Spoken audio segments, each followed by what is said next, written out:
Hello दोस्तों, कैसे हैं आप सभी। मैं डॉक्टर वरुण मारू, सहायक professor of political science. REET जो एग्जाम है हमारा शिक्षक भर्ती का, उसके अंतर्गत एक पोर्शन है सामाजिक विज्ञान का, सोशल स्टडी का। मेरे चैनल पर मैंने free online lecture series start कर रखी है। चाहे वो यूजीसी नेट हो, चाहे वो पटवारी हो, चाहे वो बीए एमए पॉलिटिकल साइंस हो, यूजीसी नेट जेआरएफ का एग्जाम हो पॉलिटिकल साइंस का। ठीक है। तो उस सीरीज के अंतर्गत मैंने एक सीरीज चालू कर रखी है रीट की। तो रीट की सीरीज में आज हम इस लेक्चर में पढ़ेंगे सामाजिक विज्ञान के एक टॉपिक के बारे में। ठीक है। और वो टॉपिक है भारतीय संविधान, एक यूनिट है पॉलिटिकल साइंस की। उस टॉपिक में एक सब टॉपिक है, एक यूनिट है, उसका नाम है उच्चतम न्यायालय। तो हम आज इसके बारे में पढ़ेंगे। आज हम पढ़ेंगे भारत के उच्चतम न्यायालय, सर्वोच्च न्यायालय या सुप्रीम कोर्ट के बारे में। ठीक है। तो एक चीज ध्यान रखना, भारत का जो उच्चतम न्यायालय है यह एकीकृत न्यायालय पालिका है। भारत का जो उच्चतम न्यायालय है यह क्या है, यह एक एकीकृत न्यायपालिका है। मतलब ये संपूर्ण भारत का सर्वोच्च न्यायालय है। जिसके जो निर्णय है, डिसीजन है, वो पूरे भारत में मान्य होते हैं। ये संपूर्ण भारत का एक शीर्षतम न्यायालय है, सबसे बड़ा न्यायालय है। इसे इसको बोलते हैं सुप्रीम कोर्ट ऑफ इंडिया या उच्चतम न्यायालय।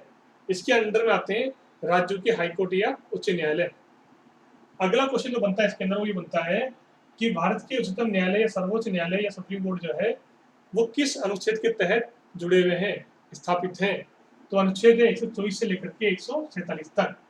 अगली बात जो मोस्ट इंपॉर्टेंट है वो ये है कि अनुच्छेद 124 के अंतर्गत बताया गया है कि भारत में सुप्रीम कोर्ट का उच्चतम न्यायालय का गठन होगा। अनुच्छेद 124 के अनुसार बताया गया है कि भारत में सुप्रीम कोर्ट का गठन होगा, ये प्रावधान है।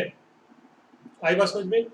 वर्तमान में भारत के उच्चतम न्यायालय या सुप्रीम कोर्ट में कुल मिलाकर के 31 न्यायाधीश हैं, जजेस हैं, जिसमें से एक मुख्य है और 30 अन्य हैं। लेकिन प्रारंभ में जब सुप्रीम कोर्ट स्थापित हुआ तब इतने न्यायाधीश नहीं थे। प्रारंभ में थे 8, फिर संविधान में बदलाव और संशोधन हुआ, फिर हुए 17, फिर हुए 26 और अब वर्तमान में 31। वर्तमान में भारतीय उच्चतम न्यायालय या सुप्रीम कोर्ट के जो चीफ जस्टिस हैं, जो मुख्य न्यायाधीश, उनका नाम है, मुख्य न्यायाधीश जी का नाम है, जो वर्तमान में भारतीय सुप्रीम कोर्ट के मुख्य न्यायाधीशों का नाम है जस्टिस बोबडे। जस्टिस बोबडे जो है वर्तमान में भारत के उच्चतम न्यायालय के मुख्य न्यायाधीश हैं। अब हम बात करें कि सुप्रीम कोर्ट या उच्चतम न्यायालय के जज बनने के लिए क्या योग्यता होनी चाहिए। ठीक है। तो इनकी 3 शर्तें हैं, इनमें से कोई एक होना चाहिए, शर्त कोई होनी चाहिए। या तो कोई व्यक्ति जो है वो 5 वर्ष तक सुप्रीम कोर्ट में न्यायाधीश रहे हो, कोई व्यक्ति 5 साल तक सुप्रीम कोर्ट में उच्चतम न्यायालय में जज रहे हो, न्यायाधीश रहे हो, या फिर 10 साल तक, 10 वर्षों तक सुप्रीम कोर्ट के वकील रहे हो, या फिर राष्ट्रपति की नज़र में कोई प्रसिद्ध कानून के विधि के लॉ के जानकार हो। ठीक है। सुप्रीम कोर्ट के जो जजेज होते हैं, न्यायाधीश होते हैं, उनको शपथ कौन दिलाते हैं? सुप्रीम कोर्ट के जजेज या न्यायाधीश को शपथ दिलाते हैं भारत के राष्ट्रपति। क्वेश्चन बनता है इसके अंदर, सुप्रीम कोर्ट के जजों या न्यायाधीशों की नियुक्ति कैसे होती है। इसके लिए एक कॉलेजियम प्रणाली है, जिसके तहत जो वरिष्ठ व्यक्ति होते हैं, जो वरिष्ठतम व्यक्ति होते हैं, उनकी नियुक्ति आती है चीफ जस्टिस के रूप में। आई बात समझ में। यानी कि राजनीतिक हस्तक्षेप बिल्कुल नहीं है इसके अंदर। ठीक है। 1973 में भूतपूर्व प्रधानमंत्री इंदिरा गांधी जी ने क्या किया कि वरिष्ठतम जज जो थे उनकी जगह जूनियर जज को चीफ जस्टिस बना दिया। तो इसका सिद्धांत को उन्होंने उल्लंघन किया था। अब स्टूडेंट, बात यह है कि सुप्रीम कोर्ट ने कॉलेजियम की नीति को अपनाया। ठीक है। इसका मतलब है कि वरिष्ठतम न्यायाधीश जो है उनकी नियुक्ति होनी चाहिए। तो इसलिए 1993 में सुप्रीम कोर्ट ने कहा कि न्यायाधीशों की नियुक्ति कॉलेजियम प्रणाली से होनी चाहिए। और 1998 में राष्ट्रपति ने इस संबंध में सलाह मांगी थी। ठीक है। 99 संविधान संशोधन, इंपॉर्टेंट बात ध्यान रखना, 99 संविधान संशोधन 99 संविधान संशोधन के माध्यम से सन 2014 के माध्यम से सरकार ने न्यायिक नियुक्ति आयोग बनाया और कहा कि इस आयोग के माध्यम से जजों की नियुक्ति होगी। परंतु सुप्रीम कोर्ट ने इस संशोधन को, इस कानून को, इस आयोग को ही अवैध घोषित कर दिया। और वर्तमान में कॉलेजियम जो प्रणाली है, जिसके तहत वरिष्ठतम न्यायाधीश की नियुक्ति होती है, उसी को अपनाया गया है। अनुच्छेद 124(4) में कहा गया है कि न्यायाधीशों को समय से पूर्व हटाया जा सकता है। अनुच्छेद 124(4) में कहा गया है कि न्यायाधीशों को समय से पूर्व हटाया जा सकता है, लेकिन इसको हटाने के लिए जो सदन है, सदन में बहुमत पारित होना चाहिए।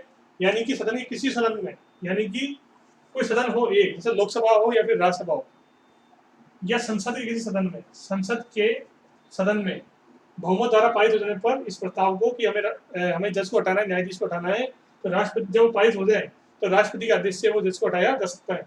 लेकिन ध्यान रहे कि उस सदन के 50 सदस्यों का बहुमत चाहिए, उस सदन के 50 सदस्यों का कम से कम बहुमत चाहिए, तब जाकर के न्यायाधीश को समय से पूर्व राष्ट्रपति के आदेश द्वारा हटाया जा सकता है।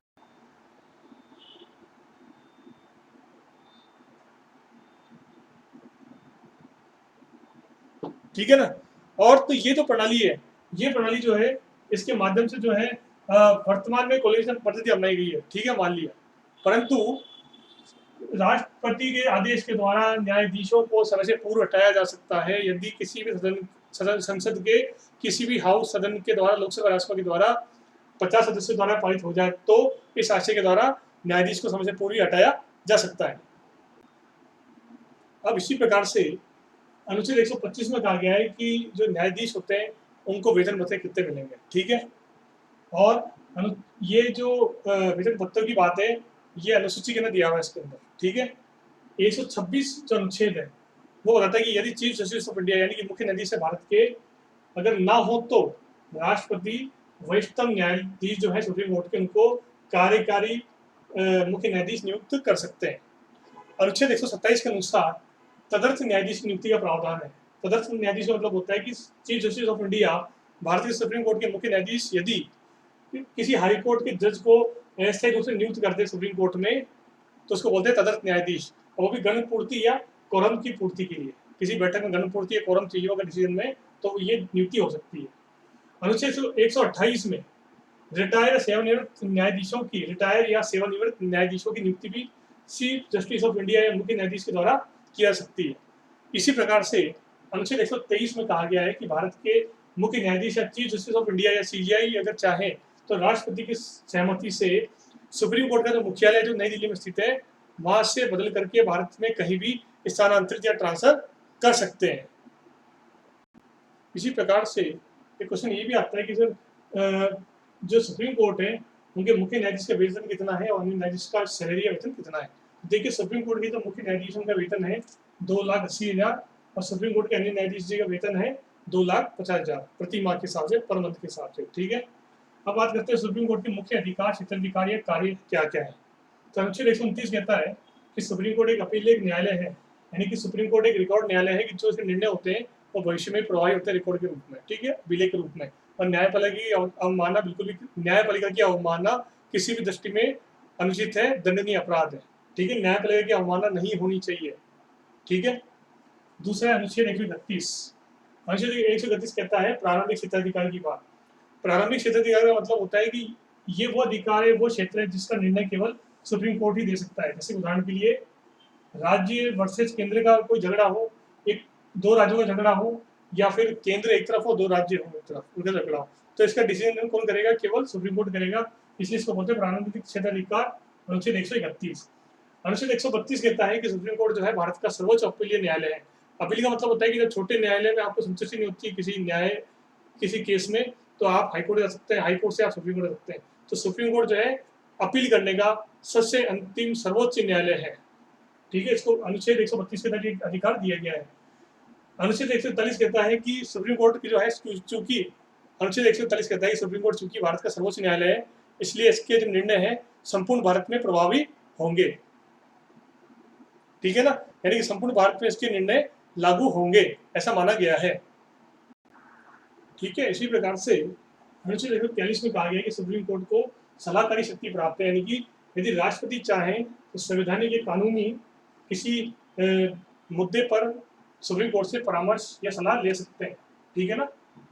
यदि राष्ट्रपति को लगता है कि किसी कानूनी या संवैधानिक मुद्दे पर उनको परेशानी होगी समझने में, तो राष्ट्रपति महोदय जो है सुप्रीम कोर्ट से सलाह ले सकते हैं। लेकिन ध्यान रहे कि सुप्रीम कोर्ट के लिए सलाह देना बाध्य नहीं है और ना ही राष्ट्रपति के लिए सलाह को मानना बाध्य है, ठीक है। और यह सलाहकारी शक्ति जो है ये कनाडा के संविधान से प्रभावित है। दो शक्तियां और इंपॉर्टेंट है इसके अंदर, एक तो न्यायिक पुनर्विलोकन की शक्ति, जुडिशियल रिव्यू की शक्ति। न्यायिक पुनर्विलोकन का मतलब होता है कि जब कभी संसद कोई ऐसा कानून बना दे जो कि सुप्रीम कोर्ट की दृष्टि में लगे कि वो गैर संवैधानिक है या गैर कानूनी है, तो न्यायिक पालिका जो है या सुप्रीम कोर्ट ऑफ इंडिया जो है या सर्वोच्च न्यायालय जो है उस कानून को अवैध घोषित कर सकती है। उसी को बोलते हैं न्यायिक पुनरावलोकन, यानी कि न्याय का पुनरावलोकन, दोबारा से अवलोकन करना। ठीक है। और अंतिम में है कि अनुच्छेद 32, आपको मालूम मौलिक अधिकार है हमारे संविधान में, उसका अनुच्छेद 32 है, जिसके अंदर बताया गया है कि यदि किसी नागरिक को मौलिक अधिकार नहीं मिल रहे हैं तो फिर वो सुप्रीम कोर्ट की शरण ले सकता है, हाई कोर्ट की शरण ले सकता है। तो इस अनुच्छेद 32 के तहत सुप्रीम कोर्ट जो है नागरिकों के मौलिक अधिकारों की सुरक्षा भी करता है, इसे संवैधानिक उपचारों का अधिकारी भी कहते हैं, और इसे डॉक्टर भीमराव अम्बेडकर जी ने इसे संविधान की या मौलिक अधिकारों की, पूरे संविधान की आत्मा कहा है। ठीक है। इसके तहत जो सुप्रीम कोर्ट है वो रिटें जारी करता है, वो 5 रिटें जारी करता है जिससे कि मौलिक अधिकारों की सुरक्षा हो। जैसे कि बंदी प्रत्यक्षीकरण, कि भाई बंदी का प्रत्यक्षीकरण करो, बंदी को कोई अवैध रूप से कैदी तो नहीं रखा, किसी बंदी को मजिस्ट्रेट के सामने प्रत्यक्ष करो, दिखाओ। प्रतिषेध, किसी गलत कार्य को रोकना, किस अधिकार क्षेत्र से आप कार्य कर रहे हैं, कोई सरकारी अधिकारी, कोई जो परमादेश से निम्न कोर्ट को आदेश देना अधिकारी को, उत्प्रेषण, जो अधीनस्थ जो कोर्ट है वो उसको कहे सुप्रीम कोर्ट की अपना जो इस केस को आप हमारे पास भेजो, उत्प्रेषण। तो बंदी प्रत्यक्षीकरण, प्रतिषेध, उत्प्रेषण, अधिकार प्रत्याह और परमादेश, ये 5 रिटें जारी करता है भारत का सुप्रीम कोर्ट मौलिक अधिकार की सुरक्षा के लिए। आई बात समझ में? तो विद्यार्थियों के लिए ये बता दूं आपको कि यह जो टॉपिक है अब यही समाप्त होता है, और ये बहुत इंपॉर्टेंट टॉपिक है। रीट के एग्जाम में सामाजिक विज्ञान की सीरीज में पॉलिटिकल साइंस वाले भाग में, भारतीय संविधान वाले भाग में एक टॉपिक आगे सिलेबस में भारत का उच्चतम न्यायालय, भारत का सर्वोच्च न्यायालय या supreme court of India. Channel को जरूर सब्सक्राइब कीजिए जिससे आपको नई वीडियो देखने को मिले। वीडियो को लाइक और शेयर करो, और कमेंट सेक्शन में जाकर कमेंट कीजिए कि आपको वीडियो कैसा लगा, जरूर बताइए। ठीक है, ओके, थैंक यू।